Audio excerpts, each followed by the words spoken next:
जो दवाई तुम्हारे शरीर को ना लगे, जो औषधि तुम्हारे शरीर को ना लगे, तुम खाते खाते बहुत समय हो गया, दवाई काम नहीं कर रही, तुम्हें ऐसा लग रहा है कि मेरे ऊपर दवाई का असर ही नहीं हो रहा, मैं तो ठीक ही नहीं हो रही, तो कुंदकेश्वर महादेव का नाम लीजिए। कुंदकेश्वर दवाई वही, डॉक्टर वही, बस उस दवाई को कुंदकेश्वर का नाम लेकर खाकर देखिए, वो दवाई असर करना प्रारंभ करेगी।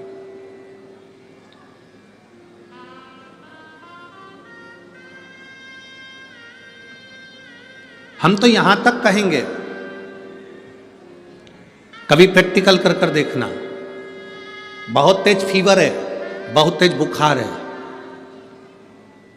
शिवजी पे चढ़ा हुआ जल, एक वस्त्र गीला करा हुआ, कुंदकेश्वर महादेव के नाम से उस गीले वस्त्र को, जिसके शरीर में बहुत फीवर है, उसके शरीर पर उस कपड़े को एक बार अच्छे से कुंदकेश्वर महादेव का नाम लेकर फेर दीजिए।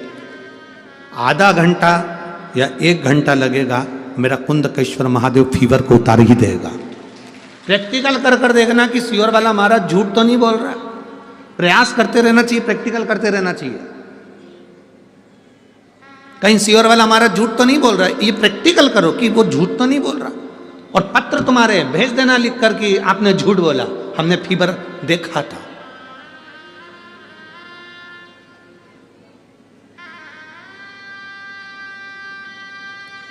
एक पत्र है, छोटा सा है पर पत्र बड़ा अच्छा है। मैं सुनीता जायसवाल, सरोज जायसवाल, फिरोजपुर कैंट, कहीं बैठी हैं पंजाब, कहीं बैठी हो आप ही हैं, हाथ हिला दो। श्री शिवाय नमस्तुभ्यं। सुनीता जायसवाल, सरोज जायसवाल, फिरोजपुर कैंट, पंजाब। मेरा मोबाइल नंबर ये है। गुरुदेव, मेरे पति को अटैक पड़ा, हम उनको हॉस्पिटल ले गए। हॉस्पिटल में एक अटैक आया, तुरंत थोड़ी देर बाद दूसरा आ गया, हालत खराब हो गई।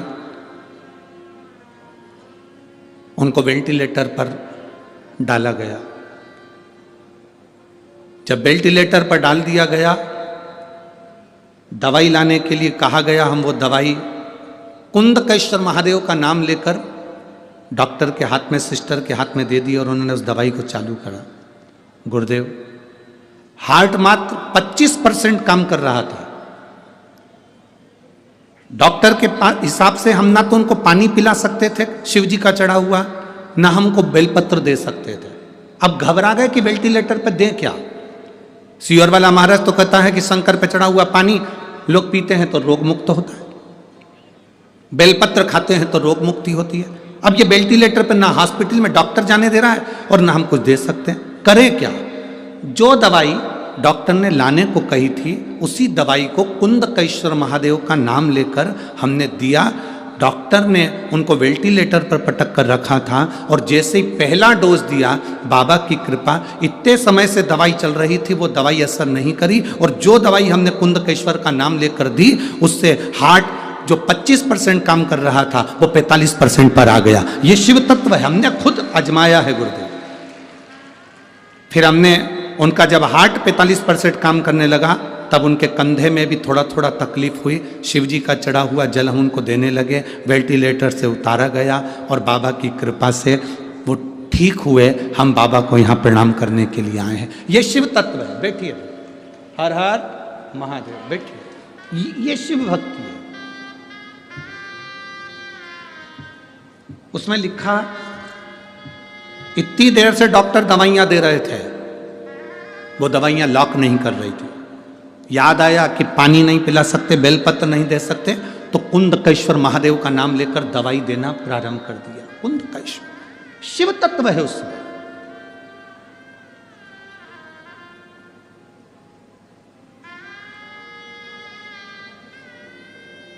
कई लोग कहते हैं ये व्हील चेयर पर चलते हैं। व्हील चेयर पर इनके घुटने काम नहीं करते, कमर काम नहीं करती, पीठ काम नहीं करती, व्हील चेयर पर चलते। हम कहते हैं तुम अपना ध्यान रखो। बरसात में सुबह उठने के बाद जब तुम पानी पीते होगे, व्हील चेयर पर बैठा हुआ व्यक्ति भी पानी तो पीता होगा ना। अगर पानी पीते होगे तो उस पानी को गिलास में पीने की जगह थोड़ा सा हाथ में ले और कुंदकेश्वर महादेव का नाम लेकर उसका आचमन करना प्रारंभ तो करो। 2-4 दिन कर कर देखना, तुम में वो बल मिलेगा, तुम्हें ऐसा लगने लगेगा कि अब मैं खड़ी हो सकती हूँ और चल सकती हूँ। जो दवाई खाते आए हो वो खाओ, जो ट्रीटमेंट कराते आए हो आओ, जैसा करते आए हो वैसा करो, पर उसमें कुंदकेश्वर महादेव की भक्ति का बल बढ़ना चाहिए। उसमें एक विश्वास। और अच्छी तरह से समझ लो, जिस घर में बच्चे मंद बुद्धि होते हैं या बुद्धि उनकी कमजोर होती है, मुंह में से राल टपकती रहती है, दृष्टि नहीं होती, हाथ पैर से विकलांग होते हैं या शरीर पूरी तरह से बेकार होता है, बच्चे में विवेक नहीं होता, लोग कहते हैं इसमें अक्ल नहीं, बुद्धि नहीं है, इसका विकास नहीं हो पा रहा, ये सब बच्चे 18 साल के हो गए, ये 7 साल का रह गया, इसमें विवेक नहीं है, हम उनके लिए भी कहेंगे। गाय अपने बछड़े को जब दूध पिलाए, और गाय जब बछड़े को दूध पिलाए तो बछड़ा जब दूध पीता है तो उसके मुंह में फेन आ जाता है। दोनों साइड में बछड़े के मुंह में फेन आएगा, उस फेन को चम्मच में निकाल लीजिए, और अमावस्या का दिन हो उस दिन कुंदकेश्वर का नाम लेकर उस बच्चे को, जो मंद बुद्धि है, उसको 2-3 अमावस्या लाकर उस दूध का फेन, बछड़े के मुंह का फेन उस बच्चे को पिलाना प्रारंभ करिए। बच्चे का माइंड काम करना प्रारंभ करेगा, धीरे धीरे विकास करेगा। कुंदकेश्वर महादेव की भक्ति आनंदता देती है। कुंदकेश्वर महादेव कोई साधारण नहीं है। माता पार्वती जी बैठी थी, बिदल उत्पल आ गए। ये वो असुर हैं बिदल उत्पल जो माता पार्वती जी की सुंदरता को देखकर आकर्षित हो गए थे। माता पार्वती जी की सुंदरता देखकर आकर्षित हो गए।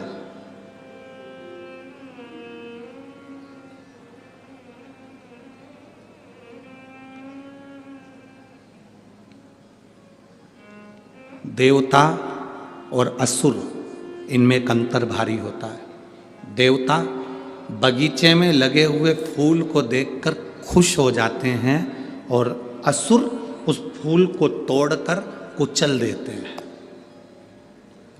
कोई सुंदर दिख रहा है ना, उसको देखकर प्रसन्न हो, मना नहीं है, पर उसकी सुंदरता को कुचलने का कार्य ना करें। उसकी सुंदरता को कुचलने का कार्य ना करें।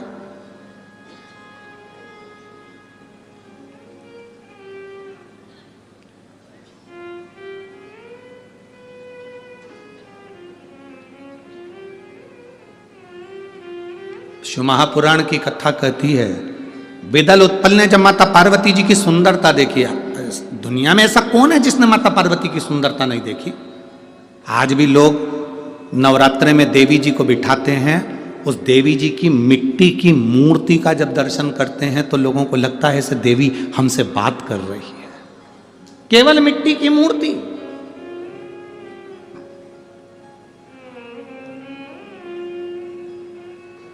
तुम्हारे भटिंडा में बहुत मंदिर होंगे, सारे मंदिर में घूम लेना, एक देवी जी का मंदिर है, उस मंदिर में चले जाना।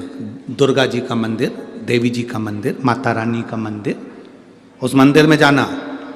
राम जी के पास में भी सीता जी होंगी, कृष्ण भगवान के पास में राधा जी होंगी, ब्रह्मा जी के पास में ब्रह्माणी होंगी, भगवान नारायण के पास में स्वयं लक्ष्मी होंगी।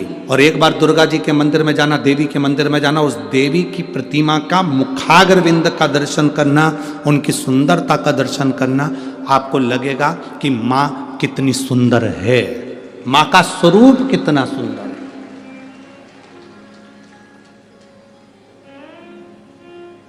33 कोटि देवी देवता भी माता पार्वती जी की सुंदरता का गुणगान गाते थे। पार्वती मैया किसी ब्यूटी पार्लर में नहीं जाती थी।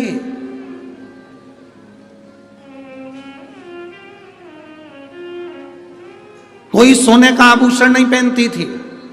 उनके पिता हिमालय राज ने उनको सोने के आभूषण दिए थे, दहेज में बहुत कुछ दिया था। पर नहीं पहनती थी। दहेज तो इतना दिया था, हिमालय राज ने इतना दहेज दिया था, इतना दहेज दिया था, इतना दहेज दिया था कि माता पार्वती जी के 7 बार अवतार हो जाएं तो इतना दहेज हिमालय राज ने माता पार्वती जी को दिया था कन्यादान में।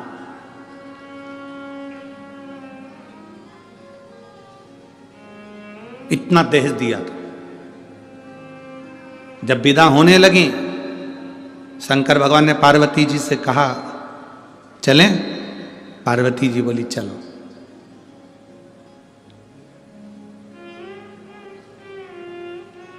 पार्वती जी हाथ जोड़कर बोली बाबा भोलेनाथ जी से, मेरे पिता ने इतना दहेज दिया है, हाथी घोड़ा पालकी और ढेर सारा अंबारी सोना चांदी हीरा पन्ना आभूषण रतन माणिक मोती सब, अंबर पीतांबर लहंगा चोली सब दिया।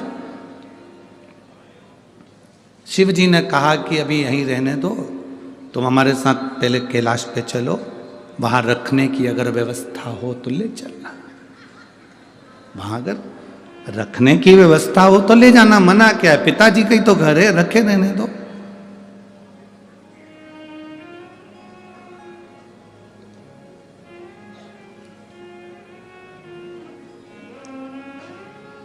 आप सबकी शादी हुई होगी, मेरी जीजियों, मेरे जीजा उन तुम्हें ब्याहने के लिए आए होंगे। आप सबकी जब शादियां हुई होंगी और मेरी जीजियों तुम्हारे कन्यादान में ढेर सारा सामान दिया होगा, बर्तन इतने बड़े बड़े भगोने, बड़े बड़े थालियां, गिलास, चम्मच, बर्तन, कपड़े, अलमारी, सामान सब तुम शादी कर कर आई तो अपने साथ लेके आई थी सारा बर्तन? जम के तो बोलो। नहीं, गाड़ी पे चढ़ा दिया गया था, लोडिंग में भर दिया गया था, तुम्हारे घर पहुंचा दिया गया था। तुम शादी के 2 महीना, 4 महीना, 6 महीना, 8 महीने तक तो तुम अपने घर के बर्तन को भी नहीं देख पाई थी कि रखे कहाँ है। बोलो दीजिए सही है कि गलत है? कहाँ पड़े हैं बर्तन तुम्हें नहीं मालूम, कहाँ पड़ा है सामान तुम्हें नहीं मालूम, तुम तो पटक दी। क्यों? क्योंकि मैं पति के घर में जब आई, मैंने देखा पूरे घर में बर्तन जमे हुए हैं, फर्नीचर बना हुआ है, गाड़ी कपड़ा सब रखा है। मेरे कपड़े की क्या जरूरत, मेरे बर्तन की क्या जरूरत? सास ने कहा बेटा तुम्हारे बर्तन मम्मी रख दो, बोरे में भरे, बड़े बड़े बारदान में भरे, सिले ऊपर टांग पर कहीं भंडारे में उनको पटक दिया।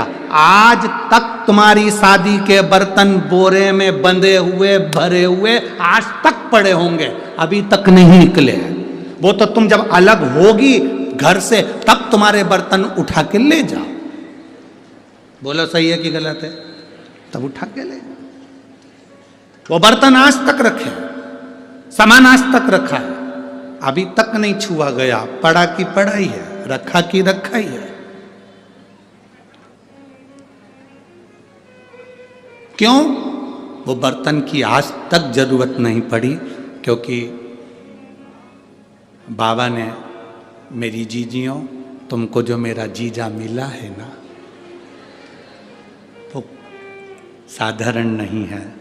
तुम्हारे मुंह से आवाज निकलती और मेरा जीजा ला कर दे देता है, तो बर्तन की क्या जरूरत है?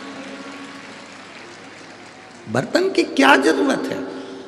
भगवान शिव ने कहा पार्वती तुम चलो पहले कैलाश पर व्यवस्था देख लो, अगर तुमको लगता है कि तुम्हारे पिता के घर के सामान की तुम्हें जरूरत है तो तुम देख लेना। जैसी पार्वती जी कैलाश पर गई तो उन्होंने पूछा घर कहाँ है? Bedroom, kitchen, hall.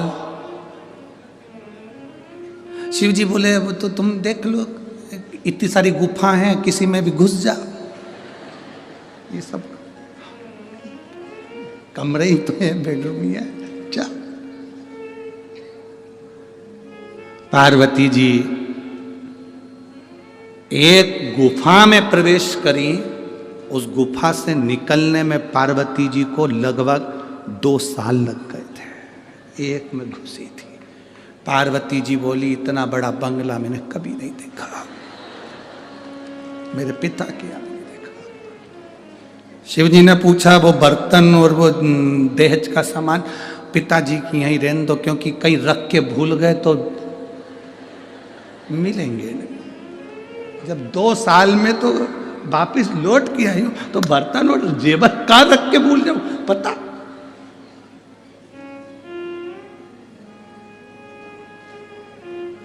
कभी कभी तो ऐसा, एक बार हैदराबाद में कथा करने गए, और हैदराबाद कथा करने गए तो अभी तक हमारी तो इतनी हैबिट में नहीं था कि भैया बिना बाल्टी और डब्बे के नहाए।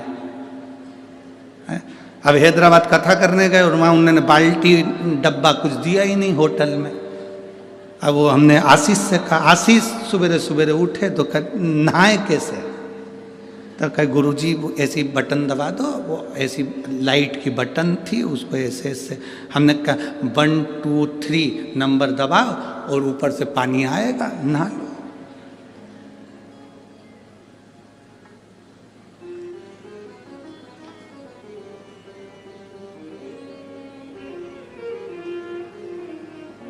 पर दिल को सुकून नहीं मिला, नहा जरूर ली है, नहाए जरूर पर सुकून नहीं मिला। और सुकून भगवान गजब की होटल है। अब हमने कहा आशीष साबुन, अब उनने ऐसे दीवार में 2 डब्बे रख रखे थे, उसमें कुछ भरा हुआ था, ऐसे दबाओ दिख रहा है।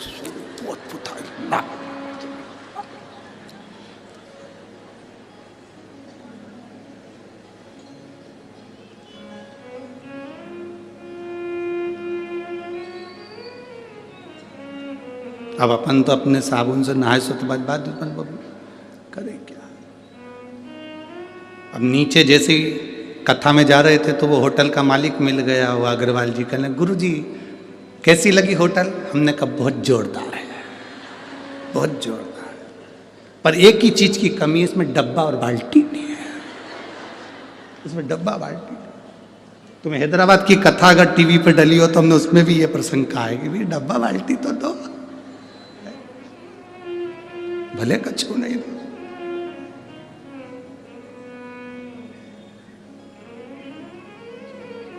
हम जब मेहता जी के आए, इतना बड़ा बंगला उनका देखा तो हमने आशीष से कहा डब्बा बाल्टी देखी तो जा पहले देख के आ, जा तो जा।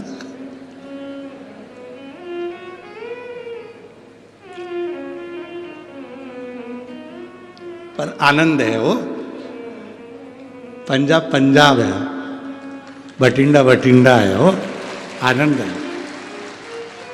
आज तो हमारे मेहता जी के बेटे का जन्मदिन भी है, क्या नाम है उसका? पद्म का।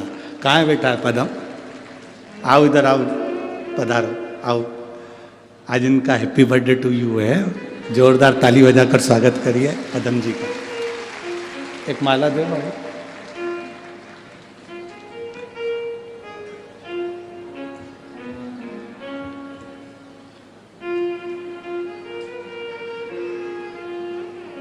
बच्चा व्यवस्था में लगा रहता है तो मिलना भी नहीं होता, रोज आरती में भी नहीं आना होता इसका।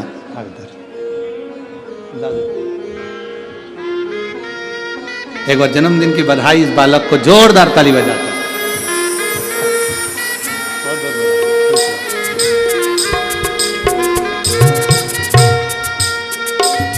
शिव तत्व हार हार महा शिव तत्व की प्राप्ति के लिए बहुत, इतना दहेज क्या करेंगे,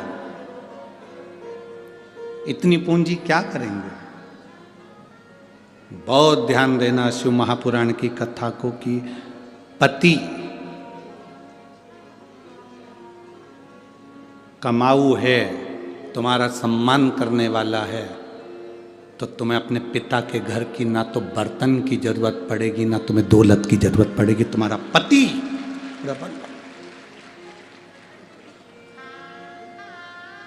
तुम्हें दौलत की जरूरत नहीं है। और मेरी जीजियों, आज फिर निवेदन करूंगा, अपने अंदर ये बात बिठा कर रखना, मायके से हमको आस लगा कर नहीं बैठना कि मेरा भाई मुझे कुछ देगा, मेरा पिता मुझे कुछ देगा। आस लगाना तो परमात्मा से लगाना या अपने पति परमेश्वर से लगाना कि इनके साथ में हूँ तो मेरी जिंदगी ठीक है, वो है सब ठीक है। सास कुछ देगी, आस मत लगाइए। सास के पास जितना रखा है वो किसी को भी दे दे, अपने को कोई आस नहीं लगाना। ससुर के पास जितना रखा है वो किसी को भी दे दे, अपन को आस नहीं लगाना। अपने शंकर के प्रति, परमात्मा के प्रति एक आस लगाकर बैठना, विश्वास लेकर बैठना कि मेरा शिव है। पार्वती जी जिस गुफा में प्रवेश करी थी उसमें से निकलने में 2 साल लग गए थे पार्वती जी को। उन्होंने कहा अगर सामान रख दूंगी तो भूल जाऊंगी, नहीं चाहिए मेरे को। शंकर जी ने कहा फिर वो दहेज का सामान, उसका क्या करेंगे? पार्वती जी ने कहा उस दहेज के सामान की जरूरत नहीं, क्योंकि मेरा पति जब एक चोर को कुबेर बना सकता है तो मेरा पति मेरे लिए महल भी बना सकता है। मेरा पति मेरे लिए महल भी बना सकता है। तो पार्वती जी कभी अपने पति से ये नहीं कहा कि मुझे सोने का महल बना कर देना, अटारी बना कर देना। वो तो एक बार लक्ष्मी जी ने कह दिया था कि मेरे लिए सोने का महल बना कर दो। तो लक्ष्मी जी का महल देखा, पार्वती को उन्होंने कुछ अपशब्द कह दिए थे। पार्वती, मेरे पति में और तेरे पति में अंतर है। मेरा पति एक चुटकी में मैं बोलती हूँ और मेरे लिए बैकुंठ बना देता है, लक्ष्मी जी ने कहा। और पार्वती, तेरे पति तो शमशान में रहते हैं, कैलाश पर रहते हैं, तेरा पति कभी तेरे लिए कोई महल नहीं बना सकता। जित पे अड़ गई थी माता पार्वती जी भगवान शंकर से, एक बार महल बना दो, एक बार मुझे महल बना कर दे दो। शिव जी ने कहा ये महल का तू क्या करेगी? तू इतनी विद्वान होने के बाद महल की बात करती, इतनी विद्वान और फिर महल की बात करे। माताओं की आदत होती है, दिवाली पे किसी के यहां मिलने जाती हैं, गुजिया, पपड़ी, चकली कम खाती हैं, पर्दे की डिजाइन ज्यादा देख के आती हैं। आदत है इनकी।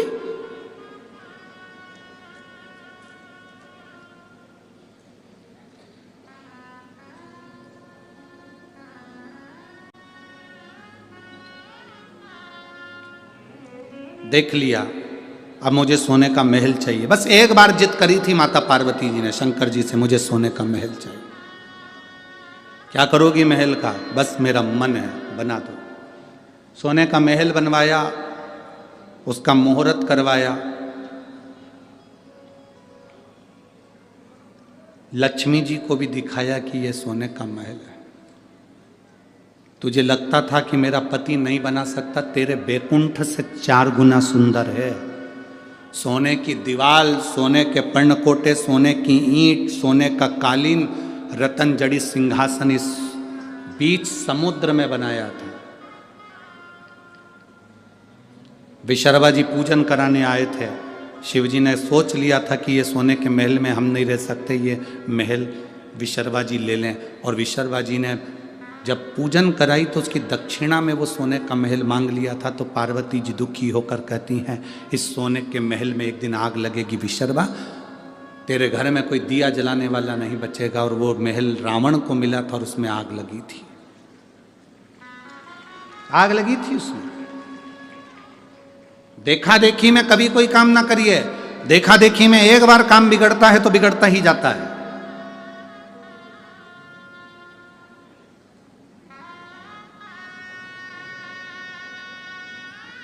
एक बार राम जी महाराज जब लंका से वापिस आ गए, सिंहासन पर बैठ गए, ससुर जी आए जनक जी। जनक जी ने अपने राम जी से कहा, मेरा बेटे, मेरे जमाई लंका पर विजय प्राप्त कर कर आए हैं। मेरे जमाई लंका को जीत कर आए। मेरा मन है कि जनकपुरी में इनका भोजन भंडारा किया जाए, इनके लिए लंगर किया जाए, भोजन कराया जाए। ठीक है। जनक जी ने हाथ जोड़कर कहा भगवान राम जी से, आप लंका जीत कर आए हैं, मेरा मन है आप जनकपुरी में भोजन करने आए तो लक्ष्मण जी, भरत जी, शत्रुघ्न जी, उर्मिला, मांडवी, श्रुतकीर्ति, सीता सबको ले आए। मेरी बेटियां आ जाएंगी भोजन करने के लिए, मेरे चारों दामाद आ जाएंगे। वहीं पर हनुमान जी बैठे हुए थे। हनुमान जी ने देखा कि जनक जी ने सबको भोजन करने बुलाया पर मुझे नहीं बुलाया। हनुमान जी जनक जी के पास में पहुंचकर ऐसे ऐसे हिलने लगे।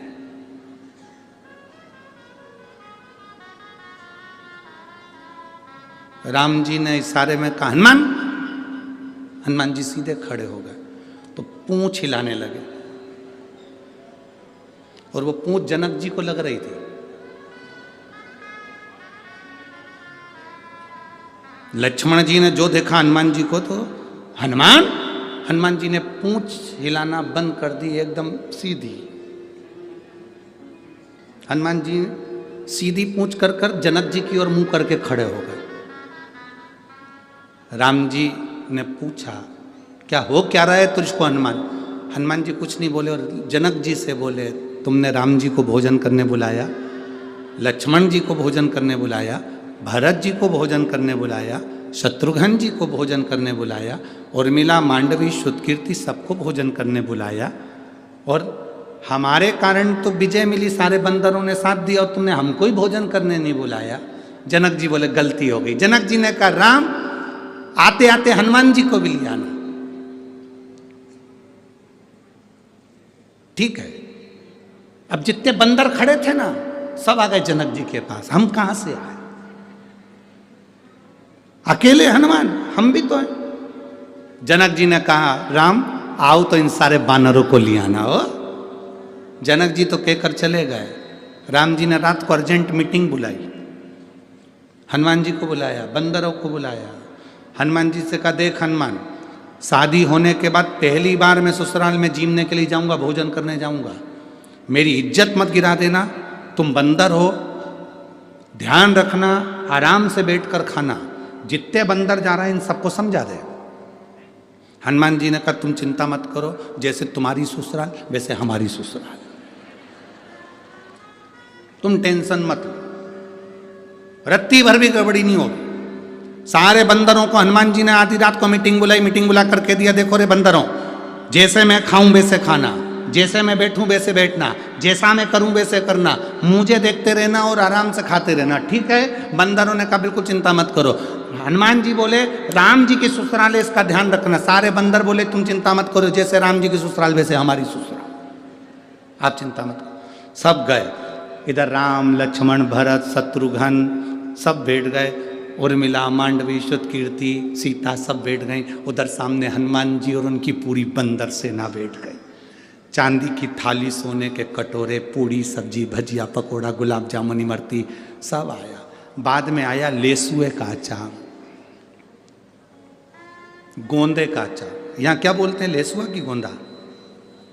वो गोल गोल आता है, गोंदा बोलते हैं, लेसुआ बोलते हैं, जो भी बोलते हो। गोंदे का अचार आ गया। कई लोग उसको आंवला भी जानते हैं, आंवले का भी अचार, गोंदे का अचार, लेसुए का अचार।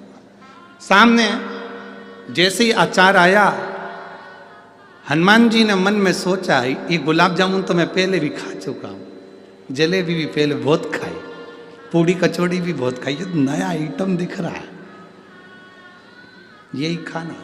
हनुमान जी ने रोटी का टुकड़ा तोड़ा, आंवले के अचार में जैसे ही लगाया, लगाते से ही गुठली उचक गई, गोंदे की, लेसुए की गुठली उचक गई। हनुमान जी पकड़ने को दौड़े, जय श्री राम, पकड़ के नीचे, थाली ऊपर। जितने बैठे थे लाइन से सबने देख लिया, ऐसा ही करना है। अब वो इधर वाले उचक के इधर आ रहा है, इधर वाले इधर आ रहा है। पूरी जनक जी की रसोई घर में थाली थाली, भोजन भोजन सब। राम जी ने पूछा हनुमान ये क्या कर रहे हैं? प्रभु मैंने ही कहा था मेरे जैसे करना। देखा देखी में काम बिगड़ जाता है। तुम किसी की देखा देखी करोगे काम बिगड़ जाएगा। कोई तुमसे कहे कि मैंने ये करा था तुम भी ऐसा करो, ना ना ना ना, जैसा तुमसे सदे। कोई कहे हम तो एकादशी का व्रत करते हैं उसमें कुछ भी नहीं खाते, केवल प्राण खाते, तो ऐसा व्रत ना करिए कि तुम भूखे रहो, तुम्हारा बीपी ऊंचा नीचा हो गया, शुगर ऊपर नीचे हो गई, तुम्हें ले जाकर लोग हॉस्पिटल पहुंच रहे हैं, कहीं तुम्हारा बीपी की जांच करा रहे। अरे इससे तो बढ़िया प्रेम से फरियाल कर ले, अच्छे से रह ले, व्रत अच्छे से कर लो। ऐसा देखा देखी में उसने करा था तो मैं भी करूंगी, उसने ऐसा करा था तो मैं भी करूंगी, ना ना ना ना। देखा देखी में काम बिगड़ जाता है। कक्षा 8वीं का पेपर, बच्चे एक के पीछे एक बैठे, एग्जाम का टाइम, लिखने के लिए आ गया, दिल्ली की सबसे बड़ी मीनार का नाम लिखो। आगे वाले ने लिख दिया दिल्ली में कुतुब मीनार है, पीछे वाले ने आगे वाले का देखकर लिख दिया दिल्ली में कुतिया बीमार है।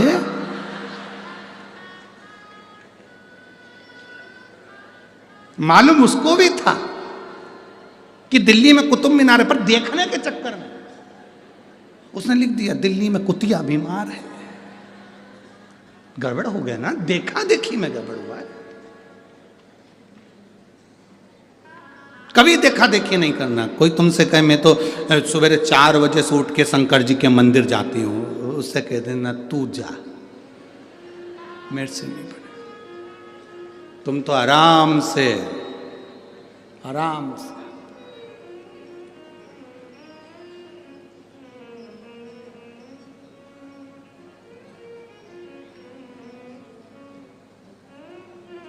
तुम्हारा मन पड़े, सुबह उठो,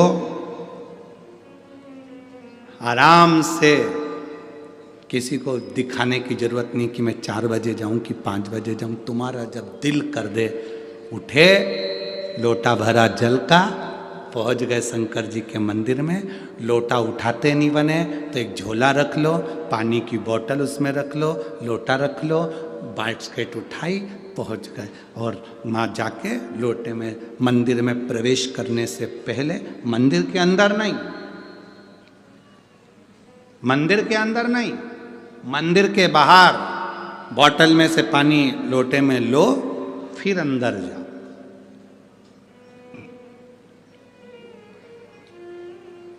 मंदिर में नहीं। कई लोगों की आदत होती है मंदिर के अंदर जाके लोटे में पानी भरते हैं, फिर भगवान को ना ना। आप में से कितने लोग हैं जिनके घर में मेहमान आते हैं,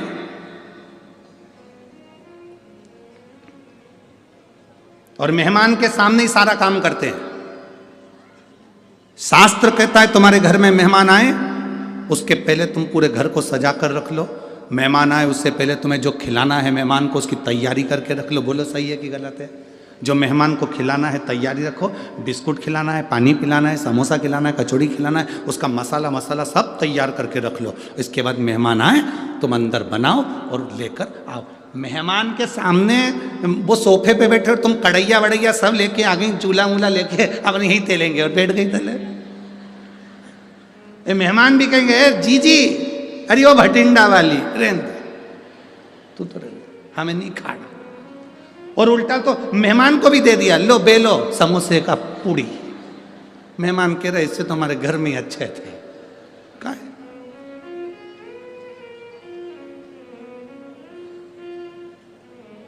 कई लोगों की आदत रहती है मेहमान के, इतने परेशान हो जाते। एक व्यक्ति तो इतना परेशान हो गया था, मेहमान से इतना परेशान हो गया कि उसने अपनी 3 लड़की थी, तीनों लड़की का नाम अलग अलग रख दिया। नहीं, 2 लड़की थी, 2 लड़की का नाम अलग अलग रख दिया। एक का नाम रख दिया टूटी, एक का नाम रख दिया बासी। जैसे इनके मेहमान आए, इन्होंने आते सी आवाज लगाई, बेटा टूटी कुर्सी ला। मेहमान बोले रहने दो, मैं तो नीचे बैठ जाऊंगा, मुझे नहीं बैठना कुर्सी पे। भोजन वोजन करोगे? हाँ, अब रात रुकेंगे तो करेंगे। ठीक है, बासी रोटी ला। मेहमान बोले रहने दो, हम तो खा के आए हैं, मैं नहीं खा। कौन बासी रोटी खाएगा इसके घर की? और टूटी कुर्सी बैठेगा? कौन बैठेगा? हमें नहीं चाहिए। मेहमान तो रात को ही चलेगा, घर का काम आता बच्ची करे इनसे। फिर भटिंडा वाले ऐसा नाम नहीं रखे होंगे। अब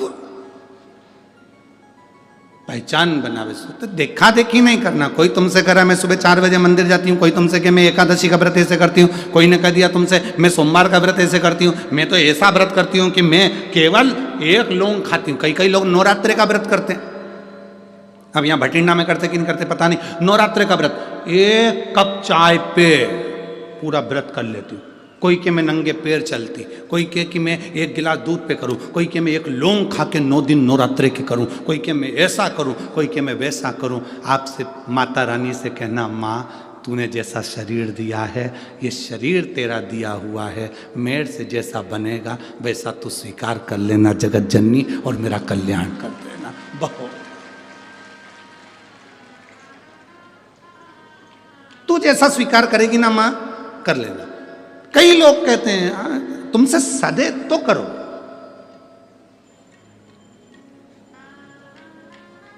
हमसे भी कई बार जजमान पूछते हैं, हम शिव पुराण की कथा करवा रहे हैं, व्रत करना पड़ेगा क्या? मत करो। तुमसे बनता है क्या? नहीं बनता तो रोटी खा। अब हम तुमसे कह देंगे नहीं तुम्हें व्रत करना पड़ेगा, और व्रत करना पड़ेगा पूरी शिवरात्रि इसमें शिव महापुराण में, और मालूम पड़े तुम व्रत कर लो और व्रत करके तुम्हारा शुगर ऊंचा नीचा हो गया, बीपी ऊंचा नीचा हो गया। हमें क्या मालूम कि तुमको शुगर की बीमारी की बीपी की बीमारी ऊंचा नीचा हो गया, तुम हॉस्पिटल में पड़े इंसुलिन ले रहे पड़े हुए, और हम कथा कह रहे हैं, मन तुम्हारा लग नहीं रहा क्योंकि परिवार का व्यक्ति हॉस्पिटल में पड़ा। तो क्या मतलब है ऐसी कथा करने से? तुम तो खूब चरो और शिव महापुराण की कथा सुनो, खूब चरो। पूरे भटिंडा वालों ने खूब जोरदार व्यवस्था करी है। मूंग की दाल का हलवा बाहर बट रहा, केसर का दूध, बिस्कुट, इतने तो तुम बारात में नहीं गए हो गए, इतना जोरदार पूड़ी सब्जी चना भटूरा, कहीं कुछ, पूरे भटिंडा वाले आसपास में बांट रहे। शिव पुराण अच्छे से सुनिए और नेस्ले का खूब खाओ और भगवान का गुण गाओ। भूखे रहकर मत, भगवान कभी नहीं कहता कि तुम भूखे रहो। भगवान कहता है बस इतना याद रखना कि अहंकार की भूख, काम की भूख, लोभ की भूख, आसक्ति, तृष्णा, ये सब हटाकर मेरी भक्ति करो, दिखावा नहीं।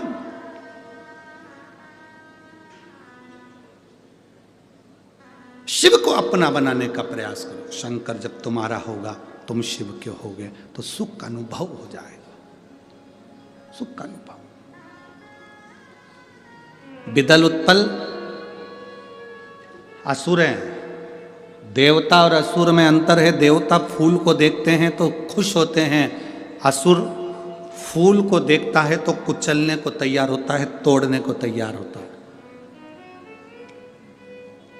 किसी बगीचे में घूमने जाओ और तुमको फूल पसंद आए तो उसको तोड़िए मत, लगे रहने तो अच्छा लग रहा।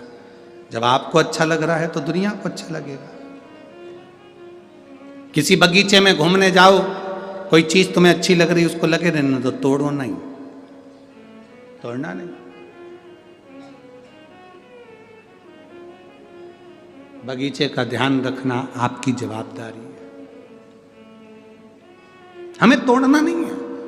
पर कई ऐसे उद्दंडी आते हैं कि उनको अच्छी चीज लगी हुई पसंद ही नहीं आती, वो तोड़े बिना रहते ही नहीं है। 2-3 हमारे साथ भी है।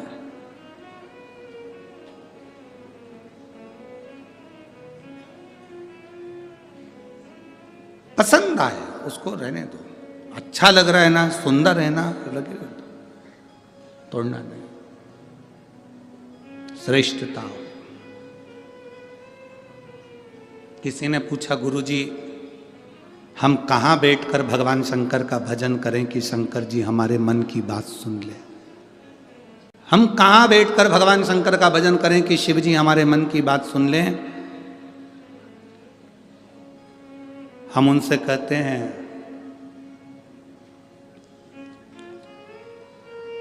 वाईफाई कमजोर पड़ सकता है, वाईफाई कमजोर पड़ सकता है, पर मेरे शंकर का वाईफाई इतना हाई फाई है कि कभी कमजोर पड़ता ही नहीं है। वाईफाई कमजोर पड़ सकता है, पर मेरे महादेव का वाईफाई इतना हाई फाई है कि वो कमजोर नहीं पड़ता। मेरे महादेव का नेटवर्क सब दूर मिलता है। एक पशु भी उसको पुकारता है तो वो दौड़ कर जाता है और उसका नाम पशुपति नाथ हो जाता है। जिसने उसको पुकारा, जिसने उसको पाना चाहा, जिसने उसको बुलाया, वो आ गए, वो आए। विदल उत्पल असुर है, राक्षस है। पार्वती जी की सुंदरता देखी, उस सुंदरता को देखकर उनको पाना चाहा। राक्षस ऐसे ही होते हैं, असुर ऐसे ही होते हैं। सुंदर पुष्प को तोड़ना चाहते हैं। ये असुर हैं, ये राक्षस हैं। देखो सुंदरता है ना, बहुत अच्छी है।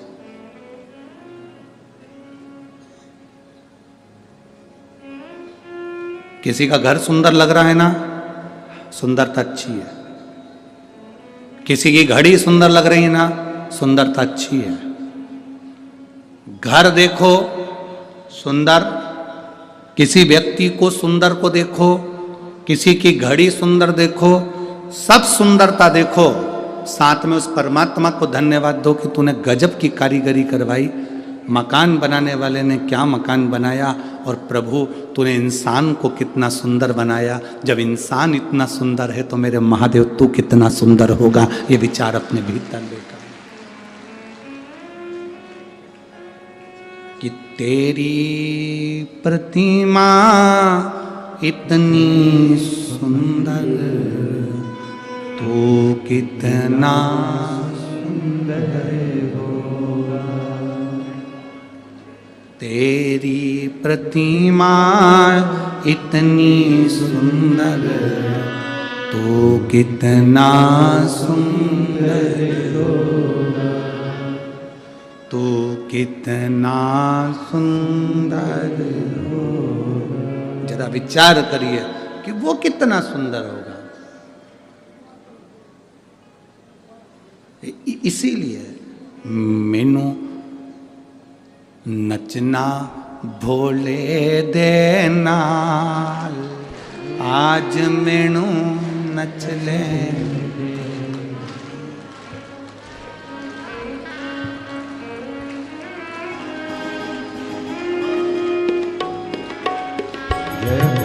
नच लेन दे मैनू, नच लेन दे, नच लेन दे मैनू, नच लेन दे। ओ नच लेन दे मैनू, नच लेन दे, ओ नच लेन दे मैनू, नच लेन दे। मैनू नचना भोले दे नाल, आज मैनू नच लेन दे। मैनू नचना भोले दे नाल, आज मैनू नच लेन दे। मैनू नचना भोले दे नाल, आज मैनू नच लेन दे। मैनू नचना भोले दे नाल, आज मैनू नच लेन दे। ओ नच लेन दे मैनू, नच लेन दे, नच लेन दे मैनू, नच लेन दे। ओ नच लेन दे मैनू, नच लेन दे, नच लेन दे मैनू, नच लेन दे। मैनू नचना भोले दे नाल, आज मैनू नच लेन दे। मैनू नचना भोले दे नाल, आज मैनू नच लेन दे। मैनू नचना भोले दे नाल, आज मैनू नच लेन दे। मैनू नचना भोले दे नाल, आज मैनू नच लेन दे। शंभो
भोले की जोगन बन के, अपने भोले की जोगन बन के, पैरा दे विच घुंघरू बंद के, पैरा दे विच घुंघरू बंद के, अपने भोले की जोगन बन के, अपने भोले की जोगन बन के। अथर लिया ओ अथर लिया, अथर लिया उसने देना, आज मैनू नच ले चार लिया मैनू देना, आज मैनू नच ले दे।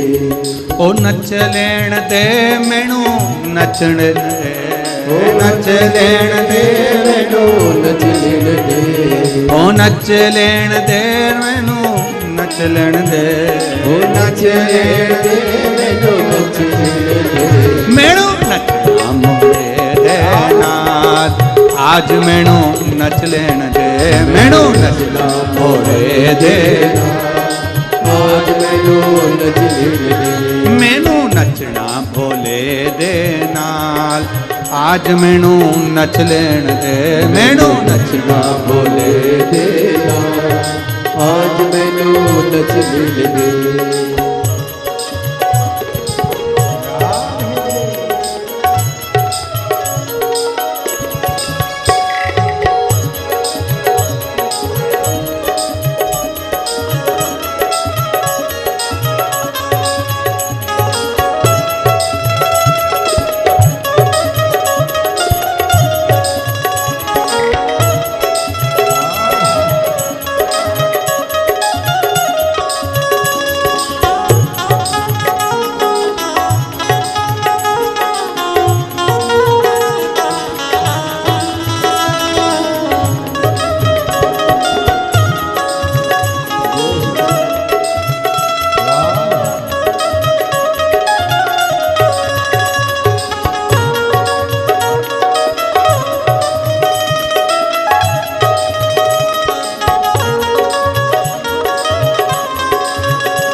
मैं भोले की भोला मेरा, मैं भोले की भोला मेरा, ओ मैं भोले की भोला मेरा, मैं भोले की भोला मेरा।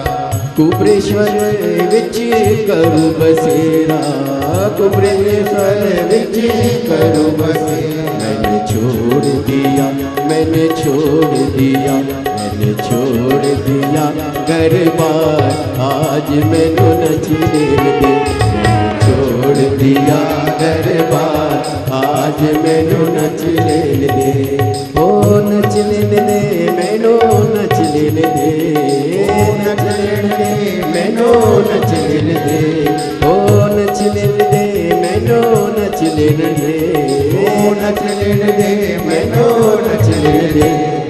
नचना भोले देना, आज मैनू नच लेण दे, नचना भोले देना, आज मैनू नच लेण दे।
कुबेरेश्वर धाम जावांगी मेरी, कुबेरेश्वर धाम जावांगी मेरी, कुबेरेश्वर धाम जावांगी मेरी, कुबेरेश्वर धाम जावांगी मेरी। एक लोटा जल चढ़ावा मैं भी, एक लोटा जल चढ़ावा मैं भी। चाहे रुसी जाए वो चाहे रुसी जाए, चाहे रुसी जाए दुनिया के नाम, आज मैनू नच लेन दे। चाहे रुसी जाए दुनिया के नाम, आज मैनू नच लेन दे। ओ नच लेन दे मैनू, नच लेन दे, नच लेन दे मैनू, नच लेन दे। ओ नच लेन दे मैनू, नच लेन दे, नच लेन दे मैनू, नच लेन दे। मैनू नचना ओ मैनू नचना, मैनू नचना बोले देना, आज मैनू नच लेन दे। मैनू नचना बोले देना, आज मैनू नच लेन दे। ओ नच लेण दे रे मैनू, नच लेण दे, नच लेण दे मैनू, नच लेन दे। ओ नच लेण दे रे मैनू, नच लेण दे, ओ नच लेन दे मैनू, नच लेन दे। मैनू नचना भोले दे नाल, आज मैनू नच लेण दे, मैनू नचना भोले दे नाल, आज मैनू नच लेन दे। मैनू नचना भोले दे नाल, आज मैनू नच लेण दे, मैनू नचना भोले देना, आज मैनू नच लेन दे। मैनू नचना भोले दे नाल, आज मैनू नच लेण दे, मैनू नचना भोले देना, आज मैनू नच लेन दे। हार हार। अपने स्थान पर बैठकर भगवान देवाधिदेव महादेव से अपने मन की बात बड़े भावों के साथ दिल से बाबा से प्रार्थना करिए। जहाँ जगह मिले वहाँ बैठकर बाबा से विनय करिए। जहाँ जगह मिले वहाँ बैठकर भगवान से प्रार्थना करो, बड़े भावों के साथ, आनंद के साथ। देवाधिदेव महादेव से कार्यकर्ता भी जहाँ खड़े हों वहाँ बैठकर भगवान शिव से अपने मन की बात बड़े भाव के साथ दिल से कहें।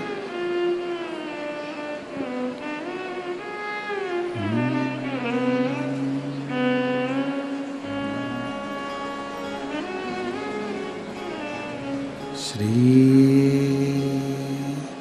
शिवाय नमस्तुभ्यं, श्री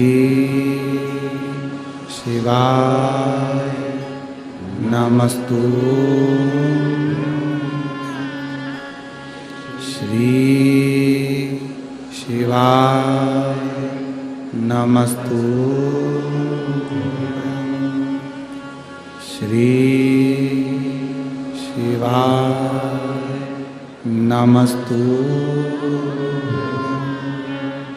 श्री शिवाय नमस्तुभ्यं। भोला सब दुख काटो माना, ओ भोला सब दुख काटो माना। शिव शंकर जपूं तेरी माला, भोले बाबा जपूं तेरी माला। भोला सब दुख काटो माना, ओ भोला सब दुख काटो। बीमारी और भिखारी इनको बुलाना नहीं पड़ता, ना बीमारी को बुलाना पड़ता है, ना भिखारी को बुलाना पड़ता है, ये अपने आप आता है। बीमारी भी अपने आप आती है और भिखारी भी अपने आप आता है। आप थोड़ी देर के लिए गाड़ी चौराहे पे खड़ी कर लो, भिखारी आ जाए। आप थोड़ी देर कहीं जाकर खड़े हो जाओ, भिखारी आपके सामने आ जाएंगे। आपने उसको हाथ देकर नहीं बुलाया, भिखारी को इशारा कर कर नहीं बुलाया, भिखारी को झाला देकर नहीं बुलाया, भिखारी को पत्र देकर नहीं बुलाया। भिखारी और बीमारी ये दोनों बिना बुलाए आते हैं। बीमारी को भी बुलाया नहीं जाता कि मेरा सिर दुखना, मेरा पेट दुखना, मेरे हाथ पैर दुखना, ये बीमारी को बुलाया नहीं जाता।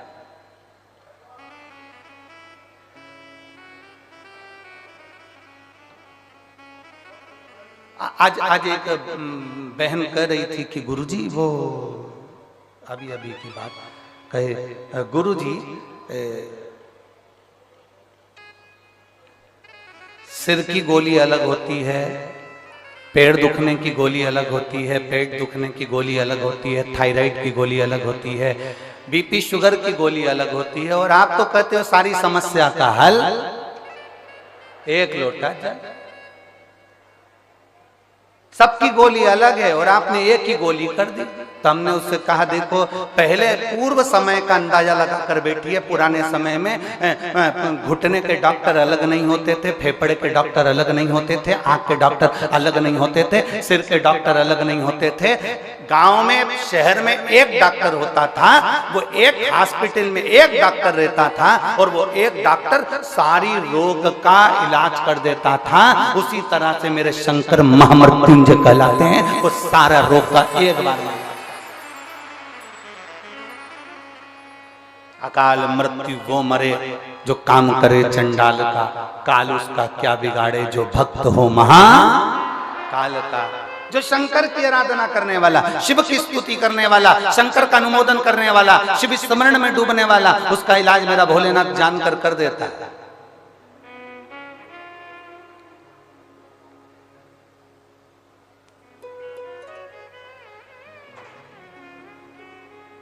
सिर की गोली खाते हो, सिर बंद होता है कि नहीं होता? जम के तो बोलो, होता है ना। पेट की गोली खाते हो, पेट बंद होता है कि नहीं होता? जम के बोलो, होता है ना। नेत्र की गोली खाते हो, नेत्र की तकलीफ दूर होती है ना। तो गोली को कैसे मालूम कि सिर में ही फिट होना?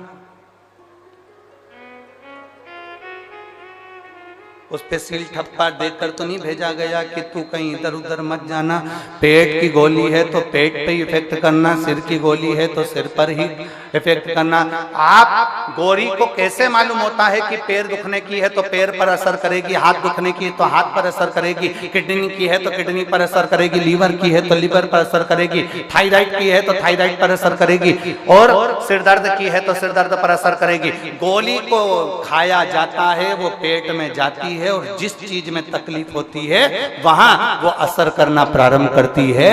शंकर भगवान पर चढ़ा हुआ जल तुम जब रोज पीते हो, तुम्हारी इंद्रियों में जहां जहां तकलीफ होती है मेरा महादेव वहां स्वयं आकर उसको अच्छा करना प्रारंभ कर देता है, श्रेष्ठ करना प्रारंभ करता है। यहां अपन लोग स्तुति गाते हैं, भोला दुख काटो।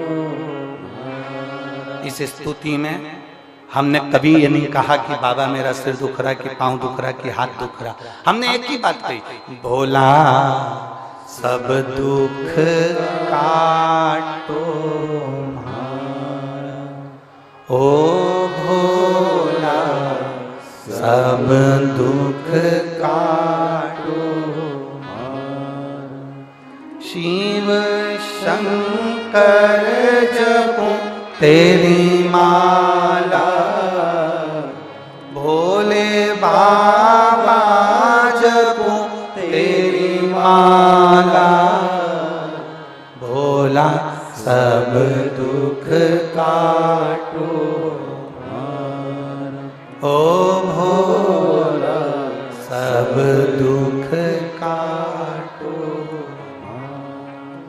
हमने स्तुति में गाया, बाबा मेरा सब दुख काट दीजिए, बाबा मेरी सब तकलीफें काट दीजिए।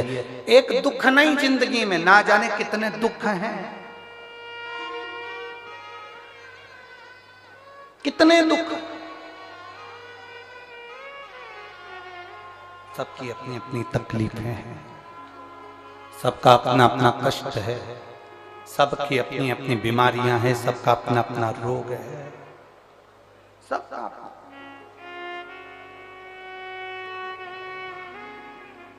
चंद्रदेव को रोग हुआ काया का, काया टपक टपक कर गिरने लगी, चंद्र की आंखों में आंसू भर गया। मेरा काया का रोग कौन मिटाएगा?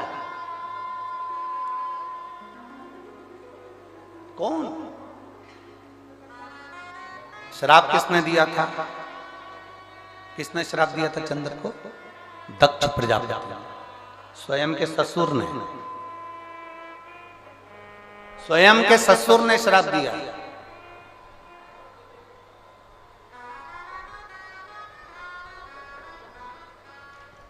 काया का रोग लग गया। अब इसको मिटाएगा तो मिटाएगा कौन? कौन मिटाएगा? कौन मिटा सकता है? चंद्र के मन में खलबली उत्पन्न होने लगी, रोने लगा चंद्र। कौन मेरे दुख को मिटा सकता है? चंद्र की आंख में आंसू भर गए, रो रहा, रो रहा। और बहुत ध्यान देने वाला विषय है, जब चंद्र रो रहा है, चंद्र की आंखों में जल भर गया कि मेरे शरीर में ये रोग पड़ गया, चंद्र भगवान नारायण के पास में जाकर विनय करे कि मेरे शरीर में ये रोग पड़ गया है, चंद्र ब्रह्मा जी के पास जाकर निवेदन करे कि मेरे शरीर में ये रोग पड़ गया है, चंद्र ने कई देवताओं के पास में जाकर निवेदन करा कि मुझे ये रोग पड़ गया है, ये रोग का निवारण कैसे हो सकता है?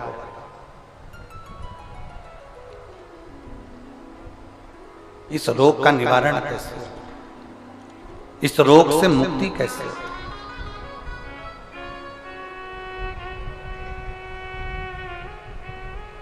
कोई ने कह दिया, चंद्रदेव को कई लोग मिले, चंद्रदेव से कहा तुम ये कर लीजिए, ऐसा करने पर तुम्हें फल की प्राप्ति हो जाएगी। एक शीतल आरती होती है, मेरी जीजियों बड़े सावधानी से सुनिएगा। एक शीतल आरती होती है। कभी अगर तुम्हारे जीवन में अगर कभी तुमको ऐसा लगे कि रोग बड़ा भारी हो चुका है और बहुत भारी रोग मुझे घेरता जा रहा है, या डॉक्टर को दिखाने जा रहे हो और तुम्हें ऐसा लग रहा है कि डॉक्टर कोई बड़ी बीमारी बताएगा, तो उस समय पर शीतल आरती का प्रयोग करें। एक पुष्प हाथ की हथेली में रख लीजिए, एक पुष्प हाथ की हथेली में रख लीजिए, और यहां तक शास्त्र कहता है अगर हो सके तो आंकड़े का अगर पुष्प मिल जाए, तुम्हारे यहाँ क्या बोलते हैं उसको, मंदार का फूल, आंकड़े का फूल, अकौए का फूल, जो शंकर भगवान पे चढ़ता है, छोटा सा होता है, घुंघरू जैसा होता है वो, उसको तुम्हारे यहाँ क्या बोलते हैं हरियाणा में? आंख का ही पुष्प बोलते हैं। आंख का पुष्प मिल जाए तो ज्यादा अच्छा है। अब उसमें चाहे सफेद हो, चाहे नीला हो, चाहे गुलाबी हो, जैसा भी हो, हाथ में रखने के बाद हाथ में एक लोटा जल, भगवान शंकर के शिवालय में जब आप प्रवेश करें और प्रवेश करते समय भगवान के सम्मुख में, जब भगवान शंकर के साक्षी में जब पहुंचे, आपके सामने पूजन में कोई भी सामग्री नहीं है, आपके पास में न दिया है, ना बाती है, ना गर्भवती है, ना चंदन है, ना कपूर है, ना कोई सामग्री है, केवल एक आंख का पुष्प और एक लोटा जल आपके पास में है। शिवालय में पहुंचकर शीतल आरती का प्रयोग करो।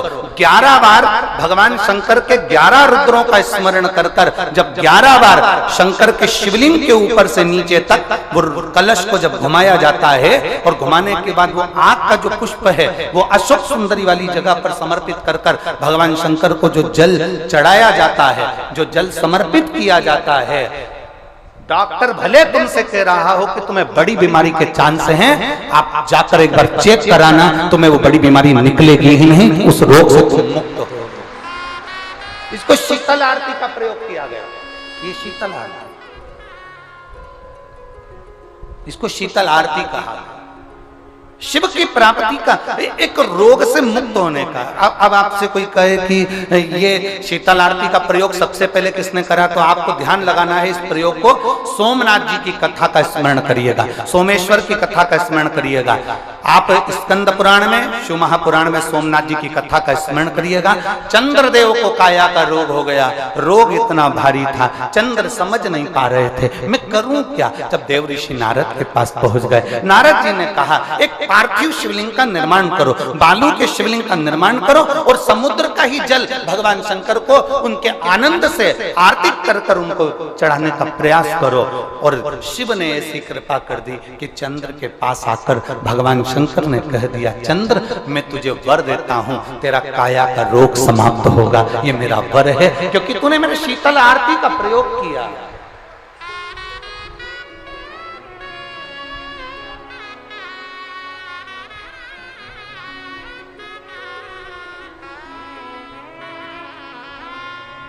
मेरी जीजियों, दो चीजें बड़ा स्मरण में रखिएगा। एक, बैसाख महीने में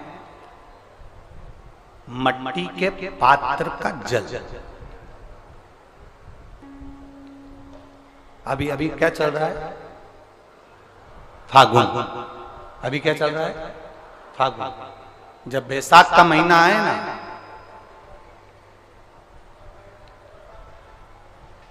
जितने यहां बैठे और जितने आस्था चैनल पर सुन रहे और जितने फेसबुक यूट्यूब पर कथा श्रवण कर रहे, जितने मोबाइलों पर देख रहे हैं, प्रयास करना, बैसाख के महीने में मिट्टी के पात्र में जो रात्रि भर जल रखा हो, मिट्टी के पात्र में, अगर आपके पास में घड़ा हो, हंडा हो, नी हो, तो दिया हो, दीपक हो, कुल्लड़ हो, कोई भी तुम्हारे पास में जो मिट्टी का पात्र, उसमें जल भरना।